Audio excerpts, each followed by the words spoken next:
So after generating nearly $20 million in sales from paid advertising, I figured out that there were 3 psychological triggers that we like to lean on inside of our advertising that make our ads convert like crazy. So in this video, I'm going to explain what those 3 things are so you can use it for yourself. Now, if your advertising isn't performing as well as you would like, then watch this video, analyze the 3 points, understand them, then go back to your advertising and understand at which point your advertising is lacking, make the changes, and I guarantee it'll make you more money. So make sure you're not one of those guys that watches everything, learns everything, but doesn't implement anything. So the first thing that we look at is the desire. So you got to ask yourself, for the people who are reading your ad, what problem do they have that you solve?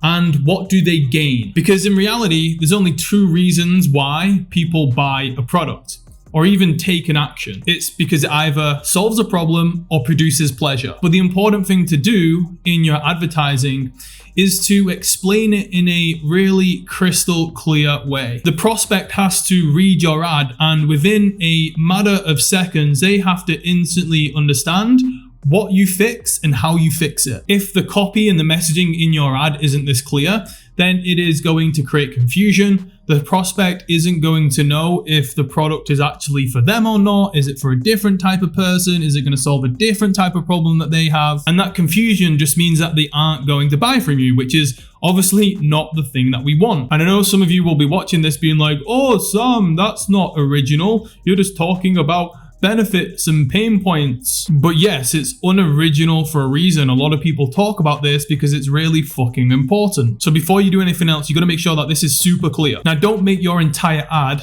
just talk about the problems that you solve and the desire that you create like most people do. You've got to put as much equal effort into the second 2 points. So the next one is identity. So this means if they buy the product, what does it say about them as a person? You see, people just don't throw money at stuff just because it solves a problem. They buy stuff because it tells a story about the type of person that they are. A classic example of this is Nike. When you purchase Nike, you're not just purchasing trainers or workout gear. You're buying into a mindset, a way of approaching life with energy and determination. Another example of this is the brand Represent. Shout out Represent from the northwest of England. These guys are based literally 5-10 minutes drive away from where I was born and bred. But these guys have created such an identity and a community around their products, especially the 247 workout gear. People buy this brand's clothes, which are fairly premium price compared to competitors. And yes, the quality is good, but they mainly buy it because they want to be part of the crew. They want to be part of the team. They want to be part of the community.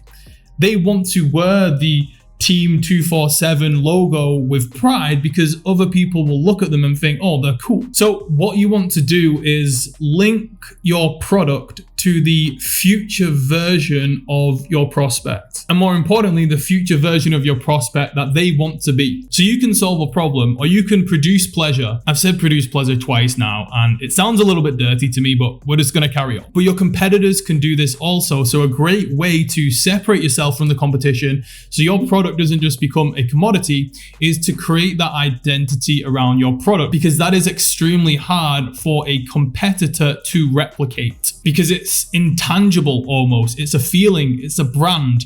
It isn't just like a physical product that someone can copy. Now, the third point that we look at is the belief. So this is how likely that the prospect believes the outcome is of your product. No one likes purchasing and then realizing that it was the wrong decision. It's literally the worst feeling in the world. And because it's very likely that your prospects have done that with your competitors to attempt to try and solve their problem before, your prospect's going to be a little skeptical.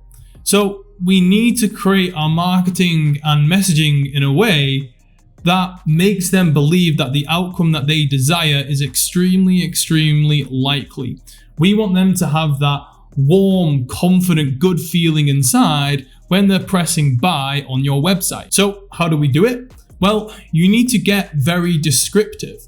You need to paint a very clear picture for them of what their life is going to look like after they press that buy button. So if you've ever seen those ads for a car and they'll picture a guy who purchases the car, then he'll roll up in his new car and all the people around him will basically like, oh my gosh, look how amazing that car is, and the jaws drop to the floor. That's that company painting a picture that not is the car only going to do what it was designed to do, which is, work and drive and get you from A to B, but it's showing that the others around you are also going to enjoy the car. So future pacing in your ads and showing the end result is going to make your prospect believe that it's possible for them. So that's it. They're the 3 points. And I honestly believe that if you make sure that these psychological triggers are present in all of your advertising, then it will make you money. So thanks for watching the video. If you liked it, I'd love for you to subscribe to the channel, and I'll see you on the next one.